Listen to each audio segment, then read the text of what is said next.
డైరీలు మారుతూ ఉన్నాయి, క్యాలెండర్లో తేదీలు మారుతూ ఉన్నాయి, సంవత్సరాలు మారిపోతూ ఉన్నాయి. కానీ కాంగ్రెస్ ప్రభుత్వం మీద ఎన్నో ఆశలతో ఓట్లేసిన ప్రజల జీవితాల్లో మాత్రం గత 2 సంవత్సరాలుగా ఎలాంటి మార్పు రాలేదు. ఇంకా ఏమైనా మార్పు వచ్చింది అంటే అది తిరోగమనం వైపు, అంటే తిరిగి ఏదైతే పాతకాలంలో ఉండే పరిస్థితులు ఉండేదో, తెలంగాణ రాక పూర్వం కేసీఆర్ గారు ముఖ్యమంత్రిగా పదవి బాధ్యతలు చేపట్టక పూర్వం మళ్ళీ అదే పరిస్థితి ఈరోజు తిరిగి తిరోగమనం వైపు ప్రయాణిస్తున్న ఈ సందర్భం స్పష్టంగా మనకు కనబడతా ఉన్నది. ముఖ్యంగా ఈరోజు మనం ఆలోచించాల్సింది, మనం ఇక్కడ వేడుకల్లో ఉన్నాం కానీ తెలంగాణ వ్యాప్తంగా రైతులు యూరియా దొరకక వేదనలో ఉన్నారు. చలికాలంలో ఈరోజు పొద్దునే నేను చూస్తూ ఉన్నా, చలికాలంలో ఇంతటి చలిలో మొత్తం రాష్ట్ర వ్యాప్తంగా ఉన్న రైతాంగం ఒక్కొక్క యూరియా బస్తా కోసం అల్లాడిపోతూ ఇవాళ గంటల తరబడి దినాల తరబడి లైన్లు కట్టే దుస్థితి మళ్ళీ తెలంగాణకు దాపురించిన పరిస్థితిని మనం చూస్తూ ఉన్నాం. అయితే నా ప్రార్థన మీ అందరితో మనందరితో, మనకు పోరాటం కొత్త కాదు. 14 ఏళ్ళు ఆనాడు అటు కేంద్రంతో ఇటు రాష్ట్రంలో ఉండే సమైక్యవాదులతో పోరాటం చేసింది కేసీఆర్ గారి నాయకత్వంలో, మీ అందరి ఆశీర్వాదంతో. అట్లాగే 10 ఏళ్ళు మరి తెలంగాణ రాష్ట్రం ఏర్పడ్డ తర్వాత మీ అందరి కష్టంతో, మీ అందరి దయతో కేసీఆర్ గారు ముఖ్యమంత్రిగా పదవి బాధ్యతలు చేపట్టిన తర్వాత 10 ఏళ్ల తెలంగాణ మీద కేసీఆర్ గారి ప్రగతి సంతకం చిరస్మరణీయమైనది, దాన్ని ఎవరు తుడిపేయలేదనే మాట కూడా నేను మీకు గుర్తు చేస్తూ ఉన్నా. అట్లాగే గత 2 సంవత్సరాలుగా పోరాట స్ఫూర్తితో ఏ రకంగానైతే కార్యకర్తలు, నాయకులు, ప్రజలు కదం దొక్కారో కాంగ్రెస్ పార్టీ యొక్క దుష్పరిపాలన మీద, దాన్ని కూడా మనం ఈ సందర్భంగా మననం చేసుకోవాల్సిన అవసరం ఉంది. ముఖ్యంగా నాయకుడు కేసీఆర్ గారు, మన పార్టీ నాయకులు జెండాను రెపరెపలాంచే వాళ్ళు నాయకులు కావచ్చు, కానీ ఆ జెండాను నిటారుగా భూమిలో పాతిపెట్టి ఇది నా జెండా అని చెప్పే సోదరులు మాత్రం మన కార్యకర్తలు అనే మాట నేను గుర్తు చేస్తూ ఉన్నా.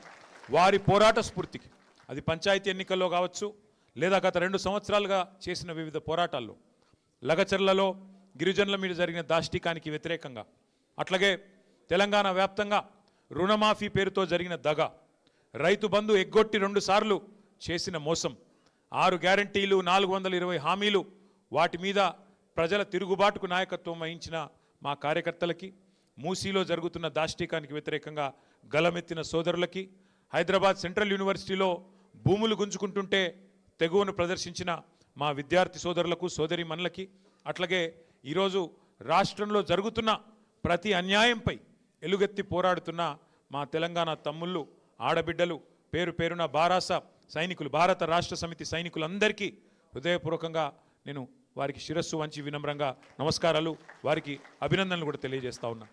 అయితే ఈ సందర్భంగా ఇప్పుడే పెద్దలు చెప్పినట్టుగా 2026వ సంవత్సరంలోకి అడుగు పెడుతున్న ఈ శుభదినాన మనందరం గుర్తు చేసుకోవాల్సింది ఒకటే ఒక్క మాట, గెలుపు ఓటమి శాశ్వతం, గెలుపులు ఓటములు తాత్కాలికం. అప్పుడప్పుడు ఎదురు దెబ్బలు తాకుతూ ఉంటాయి, కానీ ఒకటి మాత్రం పక్కా, ప్రజల గుండెల్లో, తెలంగాణ ప్రజల గుండెల్లో కేసీఆర్ గారిది గులాబీ జెండా స్థానం మాత్రం శాశ్వతం అనే మాట నేను మీకు గుర్తు చేస్తూ ఉన్నా. గెలుపోటములతో నిమిత్తం లేకుండా, గెలుపుతో ఓటమితో సంబంధం లేకుండా మన ప్రయాణం ఇట్లే కొనసాగాలి. కేసీఆర్ గారు ఎప్పుడు మనకు చెప్తూ ఉంటారు, ఇతర పార్టీలకి తెలంగాణ రాజకీయం అంటే ఒక గేమ్, కానీ మనకు తెలంగాణ సాధించిన పార్టీకి రాజకీయం అంటే ప్రజల సంక్షేమము, రాజకీయం అంటే ఒక టాస్క్, ఒక ధర్మంగా, ఒక విద్యుక్త ధర్మంగా మనం భావించి ముందుకు పోతా ఉన్నాం.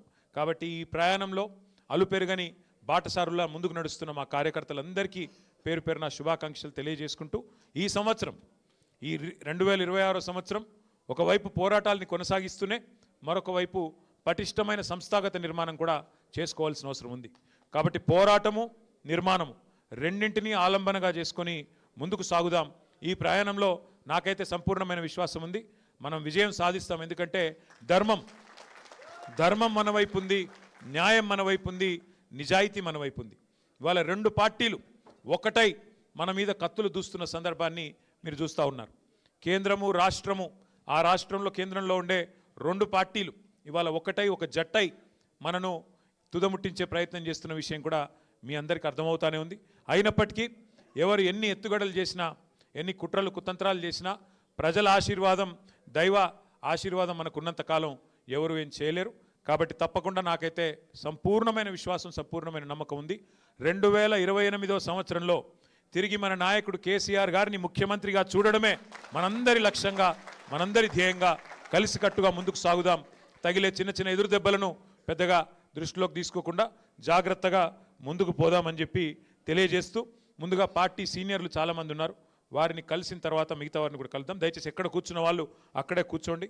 దయచేసి ముందుగా సీనియర్లను, గౌరవ శాసనసభ్యులు, శాసన మండలి సభ్యులు, మాజీ మంత్రివర్యులు, రాష్ట్ర పార్టీ ప్రముఖులు వేదిక పైన ఉన్న వాళ్ళు ఉన్నారు, వారిని పలకరించిన తర్వాత వారి శుభాకాంక్షలు చెప్పిన తర్వాత మిగతా మిత్రులు దయచేసి మీరు కూడా రావచ్చు. కాబట్టి ఎక్కడున్న వాళ్ళు అక్కడే ఉండి దయచేసి గందరగోళానికి తావివ్వకుండా ముందుకు సాగుదామని చెప్పి ప్రార్థిస్తూ ఇక్కడ చేసుకో, ఇక్కడే ఉంటే బెటర్. Thank you. జై తెలంగాణ.